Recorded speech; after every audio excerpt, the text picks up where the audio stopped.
All right, guys, we're back here on Southeastern 16, presented by FanDuel. Come on. SEC basketball power rankings Monday. I love power rankings this time of year because we've reached the point where you can't argue too much. We're 14 games into SEC play. There's some pretty clear separation when it comes to the good teams and the teams that have struggled a bit. But there's not a lot of separation when it comes to one particular section of this power rankings this week. And boy, am I going to have an argument for you that I think I've never made for maybe if you want to argue this team being ahead of these other teams. It's quite an argument to be made, Max. I don't think we've ever used this as justification, but we may have to throw this into the possibilities here. But we'll get to that here in just a bit. Power rankings. Yeah. February 23rd. Power rankings. Where has the season gone? A little melancholy this morning, Blake. I'm not going to lie. Just, frightened of the thought of not having college basketball in a month, in a little bit more than a month.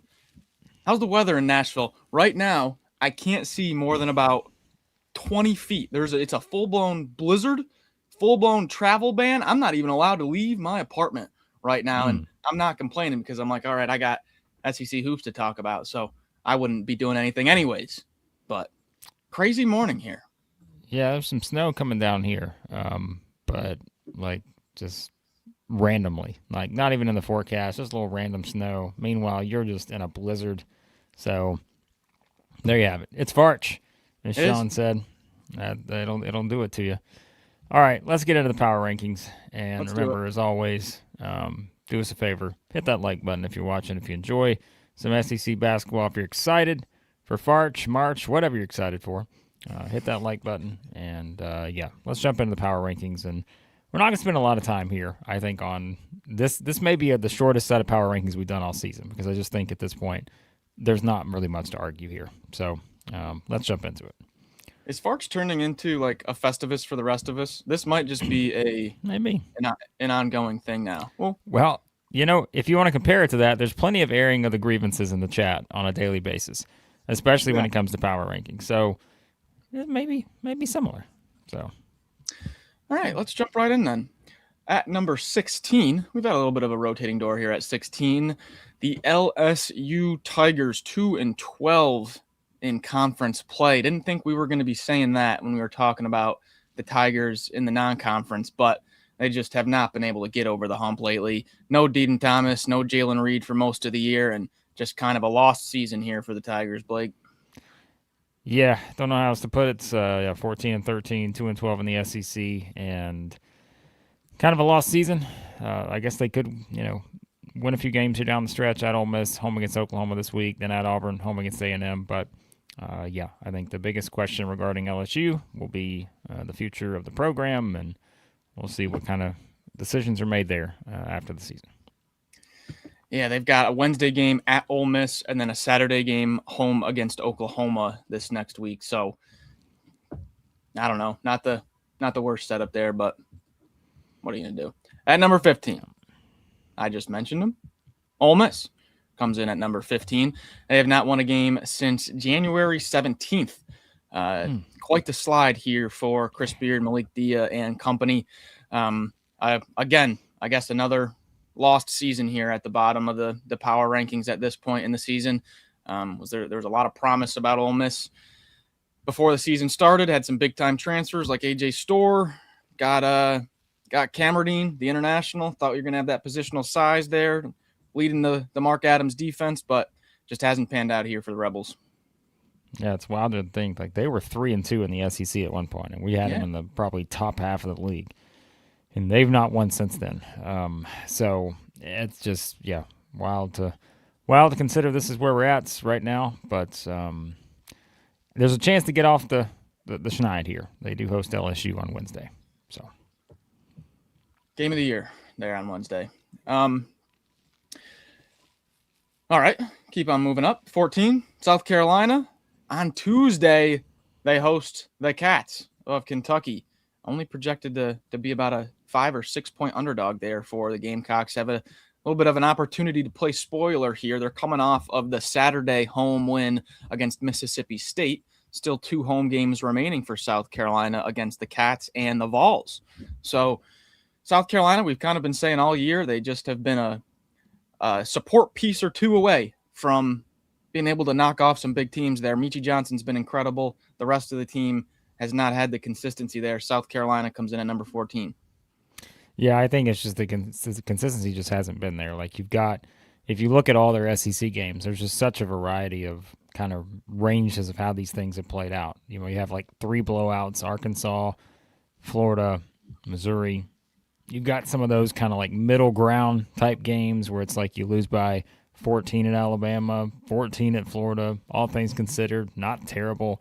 And then, you know, you've got some wins in there where they kind of surprise some people, beating Mississippi State and so forth. So it's like, yeah, it's just been kind of a mixed bag for South Carolina, and not enough to, turn things around this season, get back to the NCAA tournament. And the best they can do here, I guess, is potentially play spoilers seeding-wise to a Kentucky or a Tennessee, maybe even a Georgia here down the stretch. But that's probably about it. Yeah, probably about it there. All right, at 13, we've got a team that I think they've got probably the best spoiler chance, where it's like, you know, they can put it on you if they have a good game.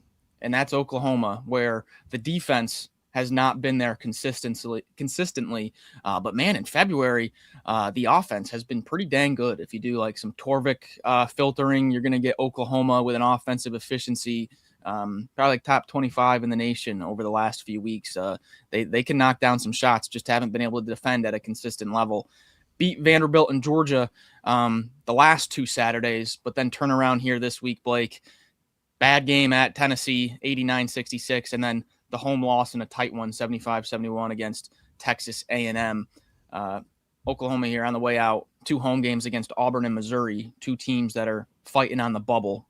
Sooners, I think, have a good chance to be a decent spoiler here.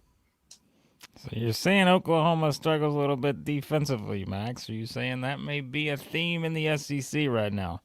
Yeah, you can mention that after the power rankings. You should note I'll that. pull it up. The text you sent me last night, looking at the filters of just the SEC defensively over the past whatever, remarkably bad. But that's I'll pull okay. it up at the end. I'm all for the offense. So my kind of season here in the SEC. Yeah, a Lovell season here in the SEC. All right, at 12, we've got I don't think this team's been it's climbed up this high in a while. We've got the Bulldogs of Mississippi State. Speaking of a little bit of offense, not much defense, Mississippi State has gone as Josh Hubbard has gone. He had the 2 huge 30 bombs against Ole Miss and Auburn. Didn't quite have his best game against South Carolina this weekend. Only 2 of 12 from 3. Only 2 of 8 from inside the arc. Not Josh Hubbard's most efficient night. And what do you know? Mississippi State doesn't get a huge night from Josh Hubbard, and they don't win the game. Drops the game on the road at South Carolina. Mississippi State here, 2-1 in the last 3. I feel like Mississippi State's going to wind up, I don't even know where they're going to be seated in the tournament, but I feel like in the SEC tournament, they're going to be like that team that all of a sudden just beats a couple teams, and you're like, uh-oh, are they the Cinderella? Josh Hubbard just went for 42 and 40 in the first 2 games in the SEC tournament. Is he about to lead them on a magical run? And then it's like they come out and just run into, whoever. So I could see that happening. It's possible with Josh Hubbard. Anything is possible. But, yeah, it's unfortunately, I don't think they're going to quite get to that mark we thought they could get to. But not to say it's impossible, Max. 8-10 still on the table here for Mississippi State. So don't just completely ignore the idea that they could get to 8-10 again. It's going to be tough, though, given the schedule. At Alabama, home against Missouri, at Florida, home against Georgia. So when Josh Hubbard scores 30-plus points, he's done it in 1, 2, 3, 4, 5, 6 games this year. He scored 30-plus. Mississippi State is 5-1 in those 6 games. Yeah, just go ahead and put him in the quarterfinals in the SEC tournament. I got them. Gut bracket. Don't even know what the bracket is. Put them in the quarterfinals. And then we get surprised when we get chats in our Saturday reactions saying, you guys thought Mississippi State was going to win the SEC title. It's because we go down little teams. We were talking about the tournament. We were talking about the regular season. So, yeah. Forgive us for getting a little hyped about Josh Hubbard potentially dropping 40s in the SEC tournament. All right. Now, whoa, boy. At number 11, you have any idea who number 11 is? I was a little bit surprised that they were this low. Let me think here. I mean, it's got to be like Auburn, right? It is the Tigers of Auburn at number 11. They come in off of a Saturday 1-point home victory over the Cats of Kentucky, but you got to put it into some context here, Blake. Before that home win, it was 5 in a row losses for the Auburn Tigers. 1-5 in their last 6 now. Is it maybe turning a corner here, or who knows? But Auburn at 11. Yeah, now I was like, is there going to be any pushback on this? How? I mean, they're 6-8, and I mean, they're right now they're 11th in the standings. So again, these are power rankings. We don't necessarily go by the standings, but yeah, I mean, they had lost 5 games in a row before that and won by a point. So, I mean, it's probably not a big surprise that they're sitting here, but still, would you love to play Auburn? I think, when you get into a tournament type setting, something like that, probably not. But yeah, I mean, you have to also rank them where they are today. And as of today, I mean, they're 1-5, like you said, in their last 6 games. So, yeah, I mean, you guys can point out who they've beaten, and that's fine, but they're 6-8 in the SEC. So, I mean, if they had just beaten Florida, Arkansas, I don't know. So I don't think there should be a lot of pushback here. We're not ranking them in January 28th. We're ranking them on February 23rd. So, I mean, just look at that week. I mean, they lost by 6 to Mississippi State. Mississippi State just lost to South Carolina. Yeah. And, I mean, that was 5 days ago. They just lost to Mississippi State 5 days ago for their 5th straight loss. So just kind of putting it in context. But, I mean, hey, when you're looking at Auburn overall for like a SEC tournament setting and stuff, the floor is pretty low and the ceiling is pretty high. You've got wins against Kentucky. You've got wins against Texas, Florida, Arkansas, and you've also got some pretty nasty losses out there. The epitome of an inconsistent SEC season. Capable of beating good teams, capable of losing 5 in a row. The Auburn Tigers. Right. Okay, into the top 10. We've got a team that had a bit of an up and down week as well. Missouri on Wednesday grabs a big time win, 81-80 over Vanderbilt, a win they really needed, coming off of the Texas loss last Saturday. And then they follow up that Vanderbilt win with a tight one on the road in Bud Walton, 86-94 loss to the Hogs. Missouri now 4-2 in their last 6, playing their way into the tournament. Yeah, they're getting there. I think, like you said, it's going to be interesting because we talked on Saturday just about you can't just not look at those Mississippi State Oklahoma games and be like, is that going to be how our season unfolds? Like, it just is one of those teams going to just come out and ruin our season. And, that may matter, it may not, because it really depends on what they do if they can get one of these 2 home games. Like, they really need to beat either Tennessee or Arkansas. So, we're going to find out. But they have done themselves better favors here over the past couple weeks just because after the Texas loss, they were able to beat Vanderbilt, and even the 8-point loss at Arkansas, we always say it doesn't really mean anything, right? So it's not going to hurt you. So there you have it.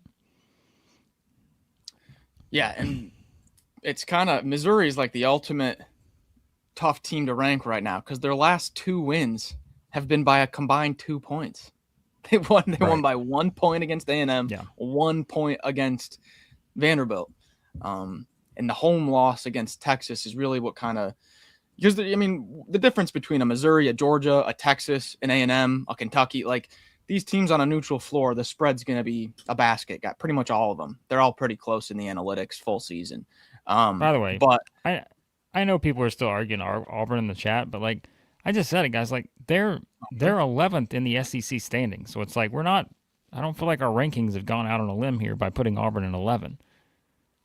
I mean, they have a worse SEC record than the 4 teams at 8-6, a worse SEC record than Georgia, who beat them, and yeah, like I know they beat some of the other teams. I'm not saying Auburn's terrible, but where else would you put them other than 11? Yeah. That's where they're at in the standings. Like, I mean, I'm not saying everybody else is going to wind up there, but do you see the point of like there's still a pretty decent gap between Auburn and 4 teams that are at 8-6, and like we said, even Georgia's ahead of them. So I don't think it's that ridiculous. Auburn's in the tournament. Like I have been defending Auburn when it comes to their strength of schedule. Yeah. Like everybody's like, oh, why is Auburn still in the NCAA tournament? Of course they are. They played the toughest strength of schedule. Yeah. So, but at some point you got to start winning games, and they did win a game. But they also had lost to 5 before that. So I don't think it's a real surprise that Auburn winds up at 11 here in our rankings. I mean, maybe could argue, all right, could have put them at 10 or something like that. I don't know. Where did you have Auburn this week? Let me see where I had Auburn before I started. I had Auburn 11. Going too far in the wrong direction here. When if you wanna lean on the analytics just for a second, Bart Torvik since February 1st, past 22, 23 days of basketball here, Auburn is actually 13th in the SEC on Torvik. They're 76th nationally. They've got the 22nd offensive efficiency, 243rd defensive efficiency, 1-4 in their last 5. They haven't been able to stop a thing. So I mean, the analytics would actually tell you rank Auburn a little bit lower. The quality of their losses, if that's where we're at this point, then I don't know. If we're ranking quality of losses teams right now, a team that's 6-8, I don't like that idea necessarily. But I mean, it's never mind. Let's move on. But it is. I don't hate Auburn. They are where they are. So. Okay, so Missouri here at 10. Yeah. Anything else on the Tigers? They got Tennessee at home on Tuesday, which would basically be a win and lock yourself in to the tournament situation there. Missouri will probably be I'm going to say plus 4.5, maybe plus 5.5 on the spread. A winnable game here for Missouri. They've got the size to match up with the Tennessee front court. Missouri's kind of like a wild card team for me. Could easily make the tournament, but could easily go, 1-3 in these next 4, and then be on the outside looking in. Yeah. All right, into the top 10. Now into the single digits. We have Georgia, who was sliding. Georgia was sliding coming into this week. Georgia had lost 5 of their last 6, and the only win in that bunch was the LSU road game. Now they did lose by only 1 on the road in overtime, or at home in overtime against Tennessee in that stretch. But how do the Bulldogs of Georgia follow that up? With a Tuesday road win at Kentucky, and then an 11-point home win against Texas, 2 teams that were playing pretty well. Georgia with a nice turnaround week after they were starting to slide. Yeah, when we played the who gets in, who gets out game, we were like, I don't think Georgia's getting in. And all of a sudden, they have turned it around, and I think they feel pretty good about their chances right now. Again, like we said, I think as long as you don't lose the home game to South Carolina, I think Georgia's going to be fine, just based off the work they did this past week, winning at Kentucky, beating Texas. So, yeah, I think Georgia stirring things around, and going to maybe get closer to getting that 11 teams in that Max Barr has been projecting for months now. Come on. Yeah, so there you go. Georgia had a nice week, so they get a little bump up here in the rankings. So I will say, like when doing the composite, we've got the staff rankings, then I also think we had like 6, I think it was 6, somewhere around there, members rankings that were put into the composite as well. So the difference between 9 and 6 was less than 1 average ranking. Okay, 9 through 6 was like pretty much tied, and then there's a gap with the top 5 and kind of the bottom 6.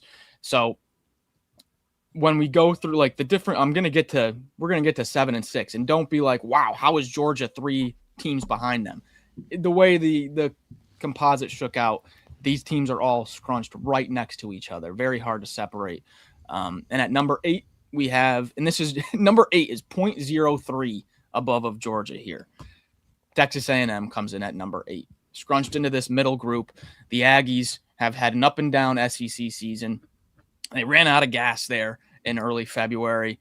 2 teams that have really turned it around this past week. It wasn't against the top of the conference, but it was games you needed to win. Ole Miss and Oklahoma. It wasn't pretty. It wasn't in dominant fashion, but you needed to win those 2 games, and the Aggies get it done this week. Yeah, they did. They bounced back. That's, again, what you have to do. And they were one that felt like they were teetering pretty close there to, sort of the possibly getting close to the, last 4 in type range, something like that. They win these 2, and like we said, they're not really going to do a ton for you resume-wise, but at least winning on the road at Oklahoma is better than beating Oklahoma at home.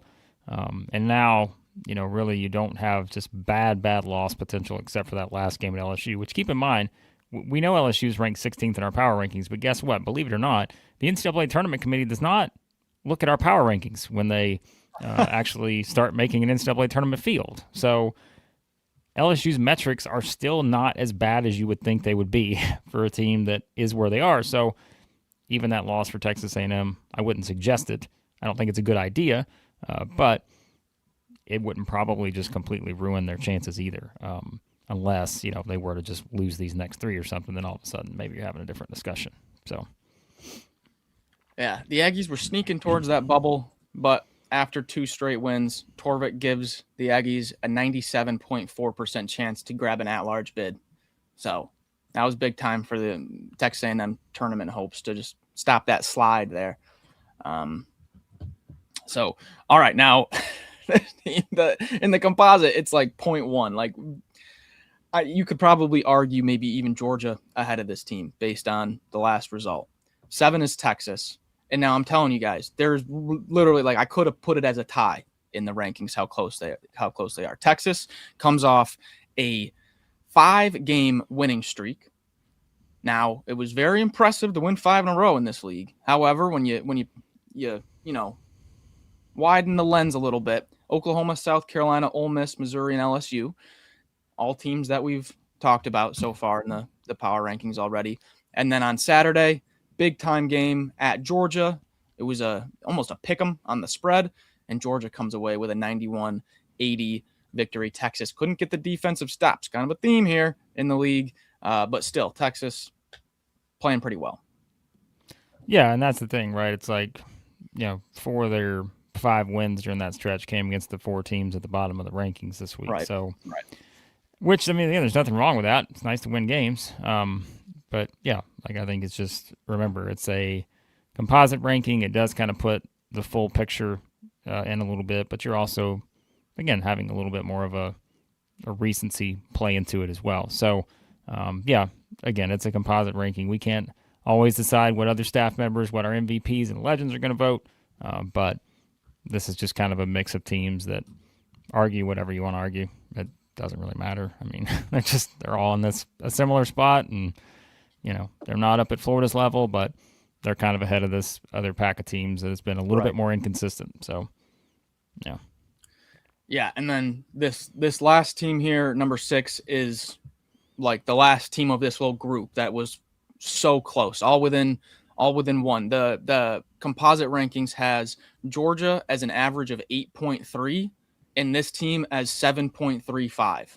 So it's got to be Kentucky, right? It is. At number 6, it's Kentucky, and they kind of round out this middle group here of Kentucky, Texas, A&M, and Georgia as teams, like you said, that are they're better than the bottom of the pack, but there's something missing, whether it's injuries, whether it's shooting inconsistencies, it's interior defense lacking, whatever it may be. This team, they've got some good wins, capable of beating and hanging with some of the best teams in the league, but also capable of dropping a few head scratchers. Kentucky here at number 6, they've lost 3 in a row after winning 3 in a row. It comes against Florida and Auburn on the road and Georgia at home. Yeah, so again, like you can trust me, like we always know people just like to come in for power rankings and we're just the punching bag sitting up here when you don't agree with something, but Punching. you can play any game you want to play. I see all the comments about, well, this team's better than this team or that team.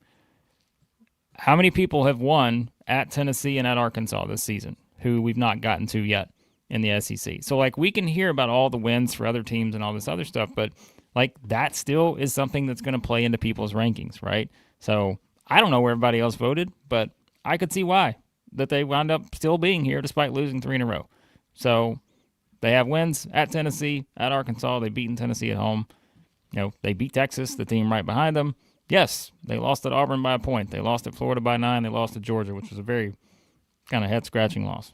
But, I mean, again, tell me where these teams have separated themselves to be national title contenders when we're talking about the range of teams in here from 6 to 12 or whatever. They all have flaws. They all have issues. Rank them wherever the hell you want to rank them. Who cares? Like, I mean, it's like that we can play this game all day long. So, Robert, noted Bulldogs fan, says he loves waking up on Monday mornings just please. to get a few left and right hooks in. Please, of course. Robert's like, hey, it's my time here. Let's jump on in. Rope-a-dope in the corner. Yeah. When you filter Torvik for data just from February, Kentucky comes in at 32nd nationally. And, I think that's about accurate. I don't think they're a top 20 team. They're not a top 4 or 5 seed, but they're not a sub top 50 team. They're capable of putting some good teams in a little bit of trouble there. Probably what we said, a 7 seed after this past weekend. Probably closer to the 7-8 range than it is the 7-6 range. Yeah. Kind of know what to expect at this point from the Cats. Yep. Top 5? Top 5, and there's a little bit of separation in the voting here. Kind of a before we get there, 5. Let's do a little ad read. And Collar, A-N-D, collar.com. Head over there, performance menswear brand. Polos, button-ups, quarter zips, pants, you name it. Stretchy, affordable, make you look good. They invented the Workleisure. And remember, get a nice little percentage off over there. SCC16 for 16% off over at anncollar.com. Head over there. Check them out. Stain resistance, comfort, wrinkle resistant, lightweight, the price. They got it all. SCC16, 16% off over at anncollar.com. ROKFORM, ROKFORM.com, the world's strongest magnetic phone case. Extreme protection, super strong magnets, rock lock, secure mounting. SCC25, 25% off your entire order over there. All their phone case accessories, golf accessories, all this other stuff. Head over there and check it out. And Icon Wallets. Head over there as well. Officially licensed collegiate wallets. The premium Napa leather. That's what you really should be excited about on a Monday. And also be excited about using our code SEC16 for 20% off over at Icon Wallets. My guy Deacon in the chat, he's just not happy with me these days. Deacon, I don't hate the Tigers. All right? And yes, I talked about Kentucky's wins. Auburn has great wins, but I still appreciate all of our Auburn fans. But the team had lost 5 in a row before losing the game or winning a game by a point. Like I get it, but I was a little down on the Tigers. All right. That's all right. All right. Into the top 5 here. Gut bracket tomorrow. I got Auburn in the Final Four. Are we gut bracketing tomorrow? Oh, we're gut bracketing tomorrow. There's no telling what we're going to do with some of these SEC teams. All right. Sign me up. Final Four tomorrow. I got multiple SEC teams in there somehow. Final Four. 4? Vanderbilt, maybe? At number 5? Who knows? They came in this week coming off of a win at Auburn. A home win by 13 against Texas A&M. And then the road loss on Wednesday by 1 point in a tight one to Missouri, 80-81. And then another home loss. And honestly, one of the more underrated games of SEC play. Maybe it wasn't 130-128, but nice second half there. Back and forth action between Vanderbilt and Tennessee. Tennessee grabs the 65-69 4-point win. Vanderbilt here drops 2 in a row, but it doesn't feel that bad because it was by a combination of 5 points to some good teams. Yeah, that's the thing, right? here we go. We have to start talking about losses and the quality of losses again. I hate doing that, but unfortunately, we do have to do it when you're doing rankings, I guess. But I mean, they got Duke Miles back, and I think you can say, Right. well, they lost the game, they got him back. Come on, folks. They're going to be better with him in the lineup, and I think, again, Tennessee, we've not gotten to them yet. So, I mean, kind of shows you that that's where the Vols are right now. So, yeah, I mean, there's no shame in, I think, losing to Tennessee. And we said that was a tough game at Missouri. Lost it by a point, and the Tigers had to have it, and they came out and got that one. So, credit Missouri for that one. But I don't think your opinion on Vanderbilt drastically changes all that much, to be honest with you. And again, they just got their second best player back. So, yeah, my opinion's not changing too much. Still liking the Doors here. You did mention the Vols of Tennessee, and they come in at number 4 here. Tennessee just not getting enough credit. They've lost, one game since January 24th, and that was by 3 points on the road at Kentucky in a game where they were up by 14 at halftime. This is a Tennessee team with NBA star, future NBA star, and Nate Ament. He's into the top 5 in Ken Palm's SEC Player of the Year rankings. Jacoby Gillespie is number 2 in the league in three-pointers made in conference play, and they're doing it with a rotating door in the front court with the injuries to J.P. Estrella and Cade Phillips. Doesn't matter. Dwayne Brown stepping up. Everyone's stepping up here. The Vols, winners of 4 straight, Blake. can we just let's talk about these 3 teams in this range? Because, again, everybody's probably there's going to be some overreaction to 2, 3, and 4. Well, let's just point out the dynamic between the teams that are going to be ranked 2, 3, and 4. Spoiler alert, if you don't want to wait for number 1, it's Florida. But 2, 3, and 4, here, let's talk about the similarities between these 3 teams, because I can already see it coming. So, Tennessee is 20-7, 10-4 on the season. Don't forget that. 20-7, 10-4. Arkansas is 20-7, 10-4. All right, there you go. Guess what Alabama is, Max? They're 20-7 and 10-4. So you're talking about 3 teams with the exact same record. And guess what? They've all beaten each other. So if anyone thinks that by these rankings that there is some huge separation between 2 and 4, I would venture to say, and Max does the compiling of all these every week, but I would venture to say that everybody may have had like a different order of what they put 2, 3, and 4 in.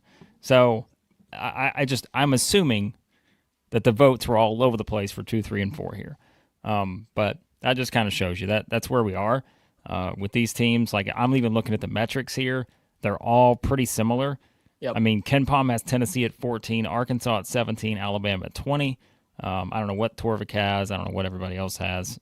But, yeah, so that's where we're at. And remember, like, the committee on Saturday also had, what was it?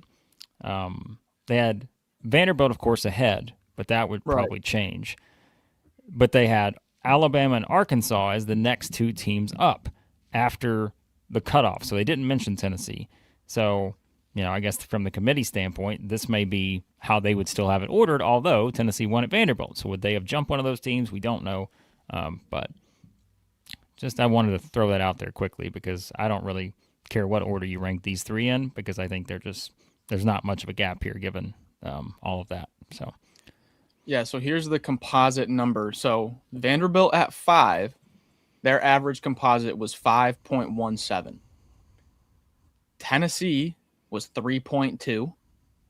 Yeah, then it goes 3.09, then 2.71. I'll say that again. 4, 3, and 2. 3.2, 3.09, 2.71. They're 0.5 average separating these 3 teams. They're pretty much all the same. And at number 3, we can go ahead and reveal Alabama at 3, Arkansas at 2. Here's your grouping behind the Gators at 1. We know what's going to happen with 2 and 3 now. If that's the order we got to here, then here's the grouping. Yep. You know what's going to happen. Well, they just played. How's that the case? So, well, they did just play, and it was about as dead even of a game as you can possibly get. The final was a 2-point difference and double overtime. And one team was severely impacted by injuries. So it's not really a head-to-head that I can go ahead and be like, oh, well, they just played and they won by 15. How are you going to rank them? That game was pretty much a wash for me.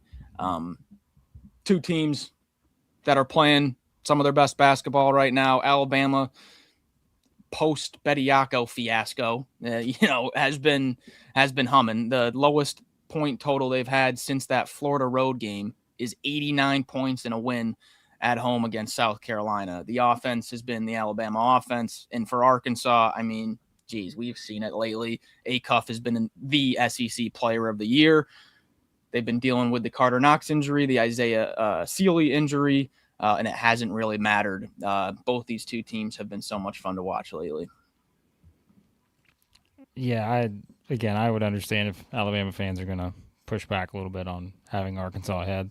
It's the fact that they just played, but I mean, if we want to just have some fun here, and I'm just going to say this just a light joke, of course, I would never do such a thing. But if you want to say, well, how do we separate these teams? Well, if you want to put it this way, Arkansas, of these three teams, between Arkansas, Alabama, and Tennessee,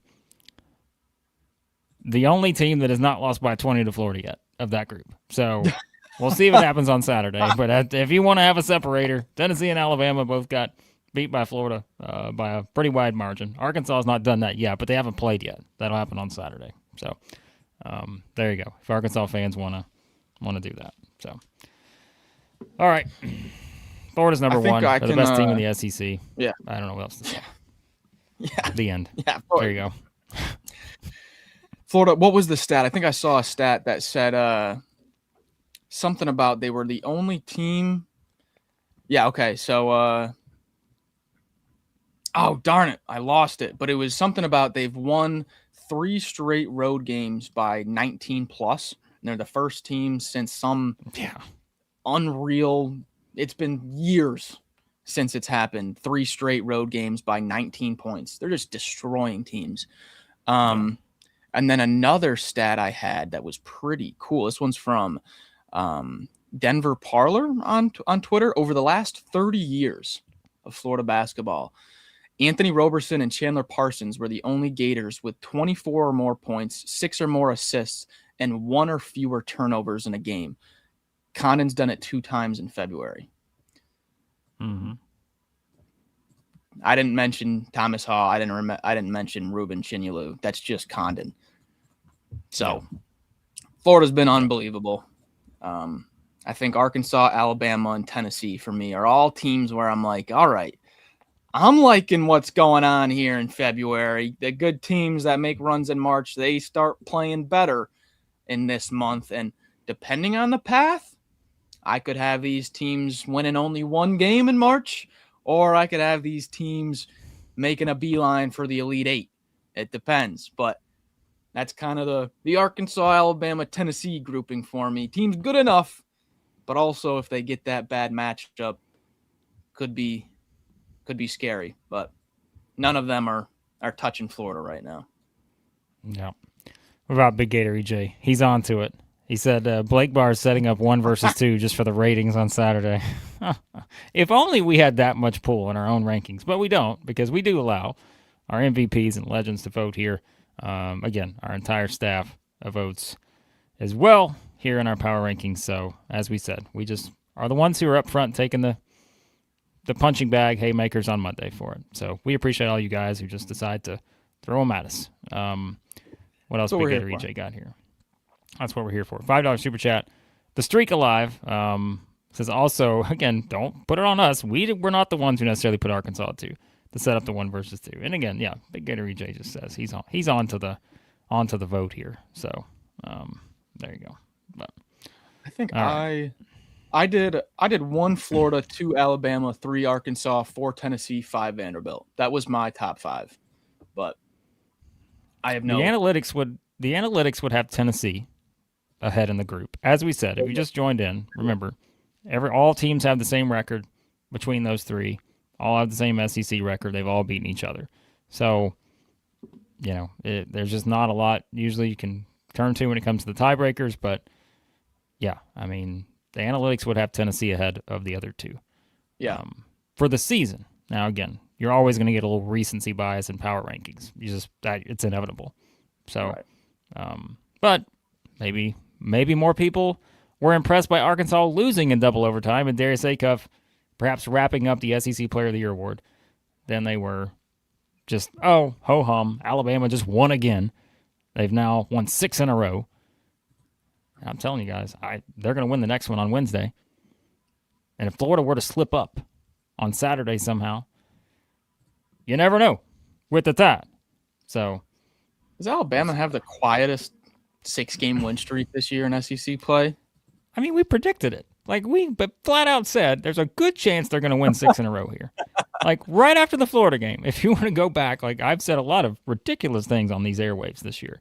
But I'm pretty sure that one I was like, you know what, I can see it. But I was really circling the Auburn game on the road. I'm like, it's going to be tough. But if they win that one, the streak should be something. So, okay, this is why I love you guys sometimes. Big Baller Brett checks in.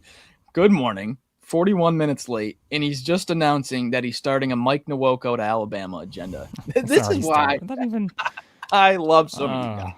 It's February 23rd. We've got 2 weeks of the regular season left. We're fighting for March Madness resume seed lines. And what are we doing? We're tampering with other teams' players.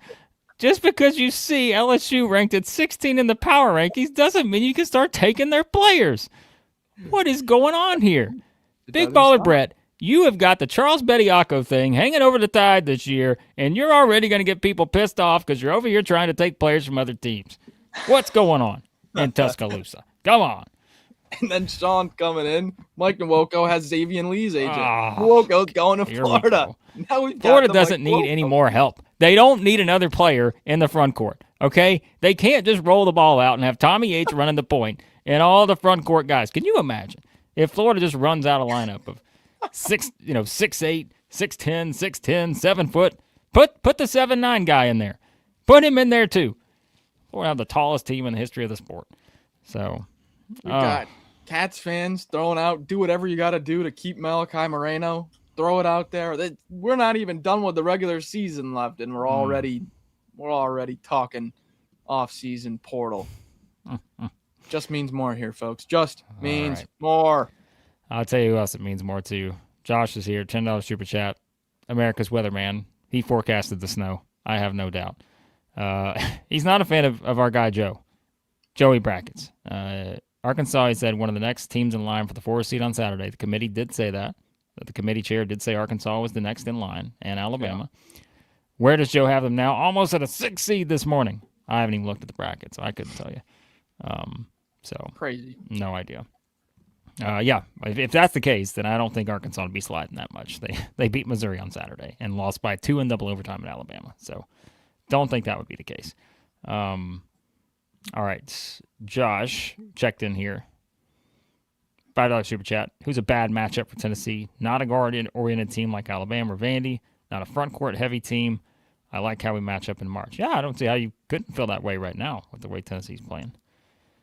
You kind of like it, I'd say. Yeah, and that's why you like them, because they've got that front court depth that minimizes a lot of the matchup problems. The team that gave you struggles in the non-conference, Kansas, Syracuse, Illinois, Houston. I think if you want to take like the Houston profile or the Illinois profile, I'd rather have Tennessee play in the Houston profile. Give me the gross defensive match. I know that Houston's a lot more offense oriented than years past with Flemings and such, but give me the 2 teams with high defensive efficiencies to match up with Tennessee rather than like an Illinois that's just gonna, spray it and having a great offensive game that Tennessee's gonna have to keep up with. I think the bad matchups would be like an Illinois or a team that has some good size, but an offensive-minded team, Yeah. Well, I mean, they'll play again on Saturday, Alabama and Tennessee, and like we said, Tennessee's kind of had Alabama's number. So we'll see if that trend continues on Saturday, and yeah, we'll see how it kind of shakes out for the Vols. Their seed is on the rise for sure. Yeah. Right now. So, all right, there you go. Another set of power rankings. Again, They are what they are. I got a stat I want to pull up here. Yeah, let's throw up this defensive stat here.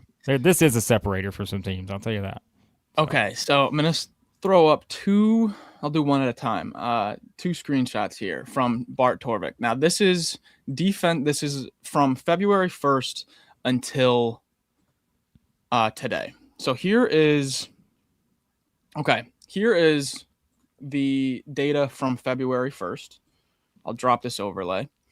So you can see ADJO and ADJD. That's just their adjusted offensive and defensive efficiencies. And then the thing to the far right is the way that Torvik does their rankings. The way KenPom does it is what the spread would be versus the average, the median college basketball team. The way that Torvik does it is their percent chance to win against the average Division I team. So very similar concept there. That's what that number on the far right is. But what I'm trying to show you guys is the defensive efficiencies compared to the offensive.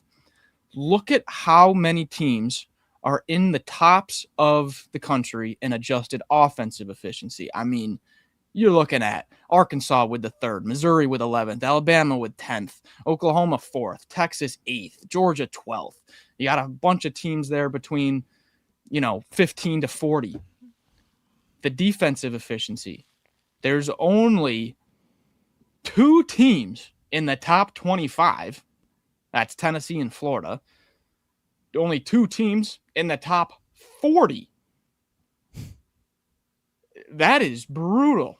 Okay, so look at those defenses. And then here, I'm going to show you the same exact time period from last year's numbers. Okay, same exact time. February 1st to February 23rd from last year. Look at the difference in defense. You've got 5th for Tennessee, 7th for A&M, 6th for Arkansas, 15th for Florida, 23rd for Auburn. Okay, the exact numbers on it, I put it on my Twitter this morning. The exact numbers for top 100 defenses, okay? Last year during this period, the SEC had 13 defenses rated in the top 100 in the nation. 13. This year, 5. Yes. Beautiful. My kind of season. This is tremendous. How bad the defense has been in the league this year compared to last year. 13 in the top 100 last year, and then flip to this year, only 5 in the top 100. Or is it that no one can guard Darius Acuff, LeBaron Philon, Nate Ament, Tommy H., King Rubin, Tyler Tanner, like Josh Hubbard, Dalen Swain. Let's just keep going down the list here. Jacoby Gillespie, Irby. That's the big Aiden question. Holloway, Malik Thomas. It's going to keep going. That's the question is, did the league just get a lot better offensively? Yes. Or maybe a little bit of both. It got better offensively and worse. Who knows? But the numbers are what they are in February. The league defensively is falling off a cliff. Jeremiah Wilkinson, Blue Kane, Mark Mitchell. I'm going to forget somebody. I'm sorry. But Malik Dia. Come on. And the reason I bring it up is because if you caught the game of the weekend, the Michigan-Duke game, Yaxel Lendeborg, Michigan's star transfer from UAB, he had a quick quote that said it was something along the lines of Duke's defense was a lot better than anything we saw in the Big Ten. And now, at just what happened to my mind there, already, boom, I go, okay, let me look at the SEC defense. That is what made me look at this trend, was Yaxel saying we hadn't seen a defense like Duke's yet. Now, my spidey nervous tinglies are going on, okay, that we're going to get a quick exit from one of the higher SEC teams, and you're going to get a quote, we hadn't seen defense like that in the SEC. I'm putting that out there so that I hope we can avoid it. But I am a little bit worried about that, given how bad the SEC defense has been. Yeah. I don't know.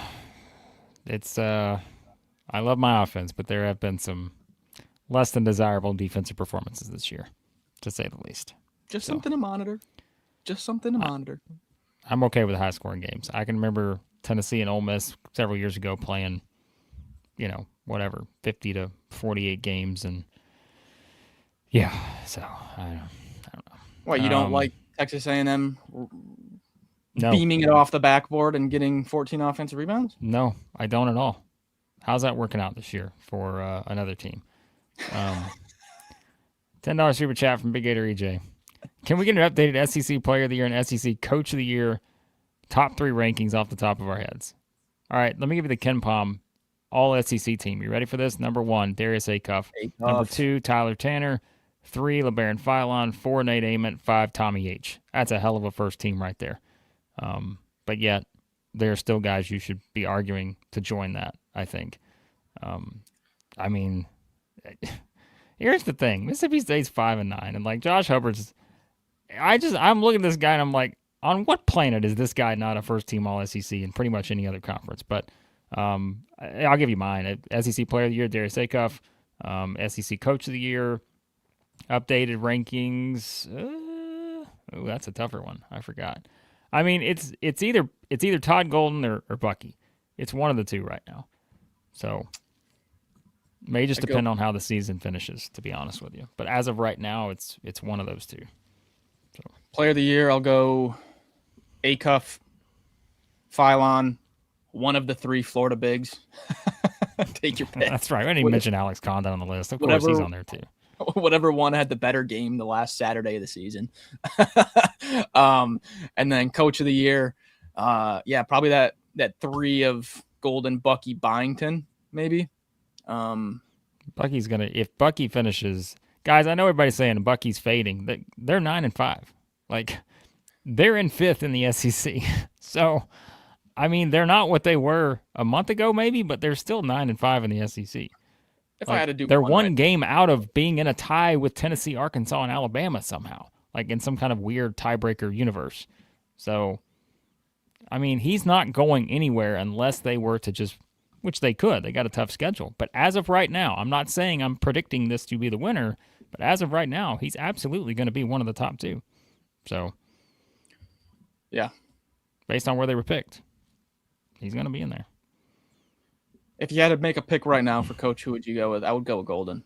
I'd pick Todd Golden right now, and everybody's going to say, well, he's got all the great players. Well, yeah, that's fine, but you still got a coach. So I'd pick Golden, just based on the tear that they're on, and if they finish strong here, even if they were to lose a game, I mean, if they go 3-1 the rest of the way, he's got to be the Coach of the Year. I mean, even maybe if they lose 2 here, I don't know, but there's just not enough competition because some of these teams have, with Vanderbilt, they're 8-6. It's good, but still it's probably not going to get him the nod unless Florida struggles down the stretch. And I think if it comes down to it, like, even if A&M were to finish 1 game ahead of Vanderbilt, I still think Bucky would get the nod over Byington. So, I mean, remember our conversation like late December when we're talking about, right at the end of non-conference, and we're getting asked like, okay, who's your pick for SEC champ, regular season champ, and everything, and you're going through like, what's going to win it? Is it going to be 13-5? Is it going to be 14-4? How many losses is the champ going to have? And we're thinking with how tight this is right now, Florida's got the loss to TCU. They couldn't get it done against Arizona, Duke, or UConn, even though it was close. I don't know if they're going to go this whole SEC year and not grab a few losses. So just given the perspective that we had on the league late December, and then the fact that Florida only has 2 losses now, even though they do have some of the best players, I still think that's a heck of a coaching job. I mean, this team had 4 losses in non-conference play. They have 6 right now. Yeah, that's it. So, all right. I mean, people are mentioning like Cal and all this other stuff. I mean, like, he's in the conversation, but the problem is if you have teams like Tennessee, Arkansas, and Alabama that maybe don't have a lot of separation and they're not winning the SEC, I just don't know how that would get the nod over the team that does win the SEC, and especially if Florida wins it by 2 games or something if that were to happen. But, I think that's where we always say, like, the award, if there's not a clear number one, like in terms of like if you have kind of a jumbled mess at the top of the league or something, the award's going to go to who overachieved, basically. So that's where you would get into the Texas A&M Vanderbilt debate. But I think elsewhere, like we can, again, if Florida wins the SEC by a game or two over one of those others, like Golden should get the nod, in my opinion, over the other coaches. But they also lost their entire backcourt this offseason. Yeah. Had to replace 3 NBA players and like a 6th man of the year last year. That just goes. We saw this. I'm gonna make a parallel, and of course it's it'll be taken the wrong way somehow, but you will understand this. Like there comes a point where like people just get bored with great teams. Yeah, they get bored with great teams, and they're just like, oh, well, they should be doing this, without really taking a second to realize how much work that goes into being a great team. And you can call that the New England Patriots effect. You can call it whatever you want to call it. Like eventually people just get bored with, oh, they just keep winning. Give it to somebody else. Yep. No, let's just give it to the guy who's putting the work in to get them there. How about that?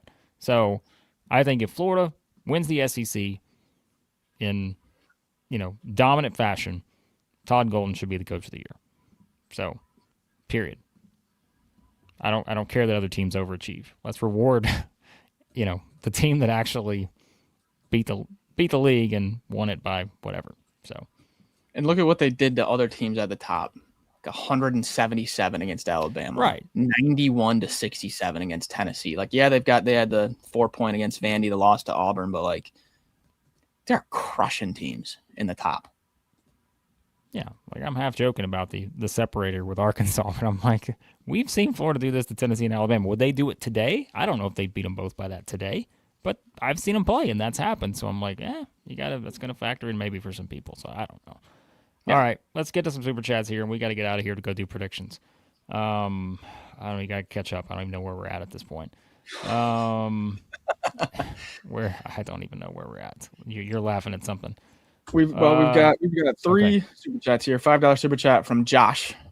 I'm fading the SEC hard in March outside of Florida and Tennessee. I think that was when I was talking about the defensive numbers and whatnot. And then also Josh, another Josh, both Joshes here. $10 super chat from the other Josh, and he's also fading. Okay. So I see what we're doing here. Okay, he's fading the SEC outside of Florida and Arkansas. So you can kind of hold on. The first Josh, a Tennessee fan, second Josh, an Arkansas fan. So seems to be a trend here. Seems to be a trend. You're not fading your favorite team and then Florida. At least they're honest about Florida. I can appreciate that.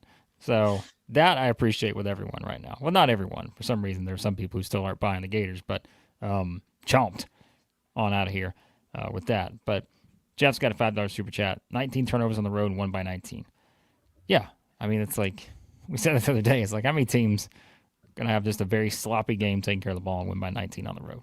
So, yeah. And only offensive rebound 8 times. Right. Just that efficient when you're not turning the ball over. Yeah. There you go. All right. We're out of here. Appreciate you guys. As always, hit that like button, hit the subscribe button on the way out. Whether you agree or not agree with your rankings, hit the like button. That'll tell YouTube something about what you think about us. So do that. Hit the subscribe button. Support our fine sponsors, as we said, over at Ann Collar, ROKFORM, and Icon Wallets. Big games coming up this week. The Saturday slate is loaded with huge ones. We're going to have all kinds of coverage this week on that. And be sure as well to hop on over as we do our predictions for Tuesday night's games. Then, of course, have some bracketology gut bracket tomorrow. So become a member. Let me drop the link real quick. Hop on in there. A lot of members these days, man. Big gut bracket tomorrow. I'm already starting to get nervous for it. I know. I'm hoping we get some kind of like just SEC on SEC Elite 8, Sweet 16, so we can really just go all in on that. So, all right. We're out of here.